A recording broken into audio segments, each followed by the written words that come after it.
In my last video, I talked about how rating was not a good indicator of skill in Guild Wars 2 PvP, but one thing people should respect is tournament winners. There's a lot more balance between teams who can choose their comps and players. Obviously that isn't as convenient as ranked queues, but automated tournaments are fun and high energy during primetime hours. This video will be covering some tactics that can help your team or your duo make coordinated plays, and they can even be useful habits to get into for solo play. So normally you'll want to be on voice chat to perform these, but after a bit of practice and synergy with a duo partner or your team, you'll be able to feel what they're going to do. So the first tactic is the DotA split. This is actually used in the military, so you know it's serious business. If you're out in the trenches and a grenade gets thrown at your team, there isn't enough time to communicate what exactly is going on. So instead, they come up with a code word that represents, get the heck out of there. So typically when you hear DotA split, you don't question it and you make a coordinated retreat. You want to go in different directions so no one runs into each other. In Guild Wars 2, you won't be running into each other, but you will want to prevent as many people dying as possible. If your support dies in a team fight and you're outnumbered, it's a good time to call for a DotA split. If you all go in different directions, it's harder for the enemy team to secure all of the kills and snowball your team. You can often reset the map by getting decaps, and then you want to regroup after the DotA split. You can even leave a duelist or something that can survive being outnumbered to stall the lost fight while others get things done elsewhere. Even if you don't perform the tactic perfectly, it's a good habit to get in to leave fights when you know they're lost. Calling DotA split is just communicating to your team when that point is, so no one is left wondering whether you want to invest more into this fight and they end up overcommitting. The next tactic is called trading aggro. It's a very important tactic as a defensive maneuver. So like when you're holding nodes in an even fight like 2v2s or 3v3s, it can be used to peel for your teammates. Also in a 2v3 outnumbered situation. The premise of this tactic is that you only need one person to stand on a node at any time to contest it. If you own the node, the enemy must stand on it to contest it, so if you're in a 2v2, whichever person is being focused can get off the node and kite using terrain and such. If the enemy team wants to get the kill, they both chase off node, and you can hold the cap and get value out of holding that node for longer. You can even get off the node entirely and support each other off the node. As soon as the enemy team decides to contest the node again, the healthiest player, or the one with the most cooldowns, can stand on it. Then, if the enemy focuses whoever's standing on the node, you can trade aggro by swapping who stands on the node. If the enemy changes target to kill whatever's on node to try to decap it as fast as possible, you get a lot of value out of rotating both your players' defensive cooldowns. If they stick to a single target, then both of you can continue to use your positioning to survive rather than feel a need to stand on node.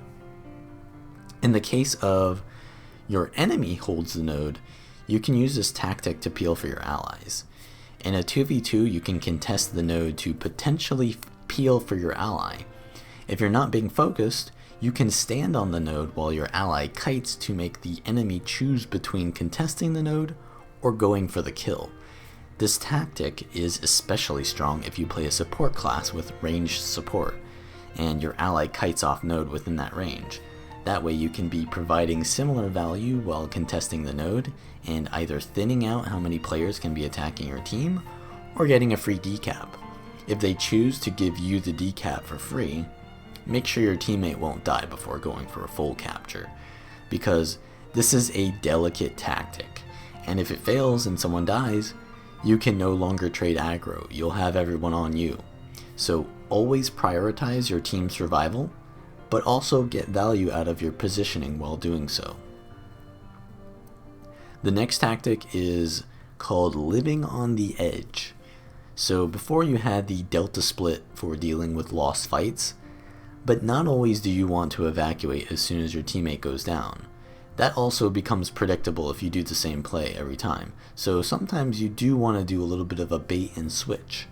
So often when people go downstate, these are the moments where your team needs to be alerted the most to support them.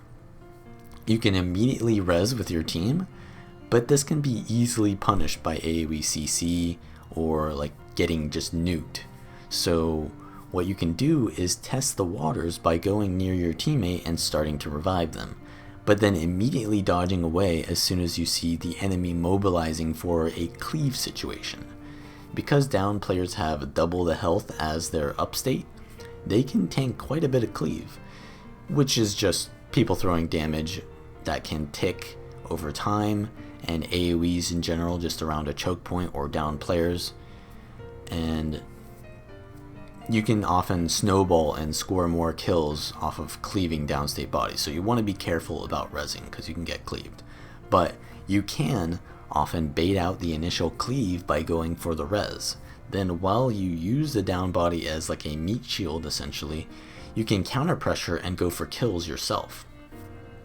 If the enemy team has an invuln to securely stomp, you'd need to res immediately to get it, but if not, you can just do damage and CC anyone who tries to stomp. Your downed ally can also provide plenty of pressure, especially if they're a necromancer. So sometimes they're actually more useful in downstate. If you do pressure them enough, you can go in for a second revive attempt, which will be much safer because they've used a lot of their damage and resources. Or if you score kills, you can even rally your teammate. So that one's a really important tactic that you need to communicate with your team if you want to go for the res or if you want to actually go for a counter pressure. This final tactic is not really a tactic but more of a suggestion. So you guys all know that player who says 3 far while they're dead and a 1v3 at far. This doesn't really help your team at all because it's not like they can do anything about it if you're already dead. Also, there's not going to be 3 at far for very long if they already got the kill. So rather than calling out a rotation after it's relevant, try to be precognitive, not post-cognitive. So if you see the enemy team is regrouping at far to outnumber your duelist, even if you aren't that person, just say help far or help mid or something like that. Just very concise and say something that orders your team to go somewhere and not tells them useless information. So if your team can help, they most likely will. And if they can't, then they wouldn't anyways. So just try to call out rotations that are relevant rather than trying to justify why you died. But anyways, those are my tips for advanced coordination in team play. If you guys like the video, like it and subscribe. And also leave a comment down below. Do you guys know any other tactics or suggestions? Let me know.